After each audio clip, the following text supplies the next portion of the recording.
Let's talk about what's next for me. So, I've mentioned a few times that I've reversed my diabetes, which is very true. My HbA1c was 8.1 when I first found out about it, and in my last blood report, it was 5.7.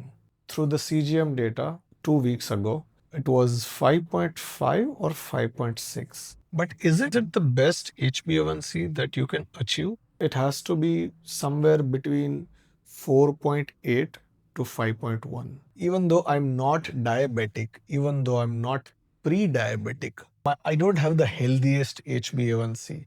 My blood sugar control is not the healthiest. Let's say an athlete like Ronaldo or Virat Kohli, he would have a lot better blood sugar control. We are not talking about turning into Virat Kohli or Ronaldo. We are talking about having metabolism, which is so good that your blood sugar control is comparable to those guys, which I think should be quite achievable.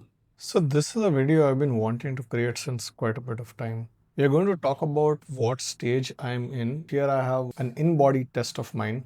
I have 27.5 kg of muscle mass. I weigh at 70.7 kg and my percentage body fat is 30.8%, right?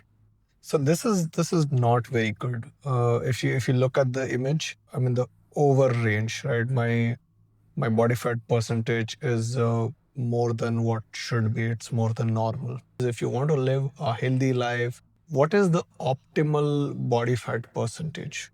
And the research that I've done is generally somewhere between 12 to 13. If you have more body fat, you have a lot of issues. It becomes tougher for a lot of your organs to function. So the ideal body fat that you want is somewhere between 12 to 13. If you have fat below 12, that starts to cause a lot of other issues. You start to have a lot more stress. It affects your sleep. It affects your sexual performance as well. This is a picture of me taken maybe a month ago. Yeah, this is what I look like. This is one more picture from a different angle. Right now, I think I have a little more muscle and a little less belly fat. I would generally be a little careful when reading into these readings. These in-body scanners are not always super accurate. I think if you do a DEXA scan, that could be more accurate. But even then, right now, even regardless of the accuracy, I would use it for a rough understanding. If there are like tiny differences, let's say tomorrow when I measure, my body fat percentage changes from 30.8 to 30.4, I wouldn't really care about it because there are a lot of things that happen in your body depending on what time you measure or how much you have eaten and whatnot. These things tend to change a lot. One more thing that we should be concerned with is waist to height ratio. So my waist to height ratio is 0.49. Generally, you want to keep your waist to height ratio below 0.5 to have a good healthy metabolism. The bunch of ratios to measure how good your metabolism is. You have BMI, body mass index, fat muscle percentage, and you have waist to height ratio, which rarely gets talked about. We know that BMI is not the ideal ratio because for somebody who has a lot of muscle, according to BMI, they could be considered overweight. They would be considered unhealthy. But having a lot of muscle is definitely not unhealthy. It's in fact the healthiest thing you could do. On the other hand, fat muscle percentage, even though it's a better indicator than BMI, it's not the ideal indicator because based on which ethnicity you belong to, based on what kind of diet you are used to, based on where you live, and based on your genes, your body stores fat at different places. When we talk about metabolism, what we are concerned with the most is visceral fat. Visceral fat is the fat that is around your organ, predominantly fat on your belly. So you would have seen a lot of people who have visible veins in their arms, but they would still have a huge pot belly, right? So those kind of things, they have to do with the kind of genes that they have, right? So that's what we are most concerned with. We are most concerned with the amount of visceral fat, and to see that and to check that, the best ratio is waist to height ratio, which is, according to me and according to a lot of other people, is the best indicator of your metabolic health. So this is one more thing I've been wanting to show you from a really long time. I wanted to show you one of my blood reports and show you everything that is normal and everything that is abnormal, what it means, right? What kind of ratios you should be looking at in a blood report when we are talking about metabolism. So how we could use this is you take a blood report at certain time. I would say maybe once in 6 months or once in 3 months, because that is the amount of time where you see a decent amount of difference. If you are taking blood reports at any level more frequent than that, then it's just useless. So you could think of these blood reports as your report card, right? A report card of your health. You could take some time after every blood report. You could take a target of, let's say, 6 months or so, and try to improve the markers that are not good. If you can afford it, the best thing I would suggest is that try to get a blood report which is as comprehensive as possible. Okay, so you can see here, I'm looking at high sensitivity C-reactive protein, which is hs-CRP, which is 6.955, and it is highlighted in bold. And there's a chart below it which says anything from 1 to 3 is average, below 1 is low, and 3.1 to 10 is high. What does this hs-CRP indicate? It's an indicator of how much inflation you have in your body. If this hs-CRP is high, that means you have high chance of getting cardiovascular diseases in future. The reason for high inflammation is generally fat. You have a lot more fat than what your body needs, and fat is what causes inflammation. So let's say if next time when we do these reports, and I want to improve this particular marker, what can I do? I can find out a way and I can remove as much fat as possible out of my body. So I can do fasting, which is, according to me, is the best thing, easiest thing to get rid of a lot of fat as quickly as possible without harming your body, right? Calorie restriction is also one way. Like counting the calories is also one way, but I found it tougher compared to fasting. Just not eating is just far simpler rather than figuring out what to eat with less calories. Yeah. One more thing is obviously doing exercise, but fasting is far better than doing exercise. You would have to do a lot more exercise in order to meaningfully reduce fat. So if you look at Gemini, that also has a very similar feedback. It is telling you to improve your diet. When it comes to improving diet, I think the best thing you could do and the easiest thing you could do is just follow healthy eating plate. Healthy eating plate is where half of your plate is filled with leafy green vegetables so that you get good enough fibers.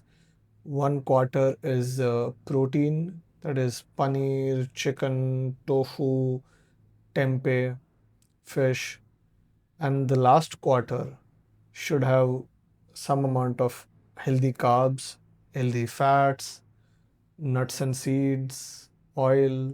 It's also telling you to manage your weight. Specifically, aiming for a healthier waist to height ratio is one of the most effective ways to drop hs-CRP levels. Regular exercise can also reduce inflammation, and often when you are sleep deprived and if you are under stress, that could also lead to high inflammation. One more blood marker that you might want to look at is HOMA-IR, which measures insulin resistance index. My fasting glucose is 111, which is slightly above normal. Insulin sensitivity, mine is at 94%. Yeah, so I have some amount of insulin resistance, but it's not a lot. And what I'm hoping is that as I work more on my body, as I increase more muscles, as I reduce more fat, I think I will be able to bring this number closer towards 100. One more thing I would want you to look at is lipoprotein A. Mine is 79, and anything above 30 is considered high risk. But the problem is that in the report, it's not even highlighted. That's because people of Asian origins and people in India, we generally have higher levels of lipo A. So, but still, if you have high lipo A, you are at a higher risk of getting cardiovascular diseases. The problem with lipo A is that unlike a lot of other markers, this is something you can't do anything about it, and it is totally dependent on your genes. So why I would care a little bit about it is that, okay, we can't do anything about it, but maybe we can work extra hard into improving other body markers to reduce our risk of cardiovascular diseases. One more thing I would like you to look at is your vitamin D levels. So if you see here, my vitamin D is at 4, and anything below 10 is severely deficient. Anything below 10 to 24 is mild to moderate deficiency, and optimum levels are somewhere between 25 to 80. And if you think about that, that optimum levels are somewhere between 25 to 80, and mine is 4, the deficiency, it's a significant deficiency, right? And this is not a unique report by any measure. Most people, especially in India, most people have a very similar looking vitamin D levels because we are not getting out in the sun often. We are mostly indoors working in front of our laptop. There are a lot of problems when you have lower levels of vitamin D, right? One of the most common problem and like the most known problem is it affects your bone health. So you need calcium for having stronger bones. Vitamin D is very important for absorbing that calcium. So if you have vitamin D deficiency, you'll have weaker bones, you'll have bone pains, right?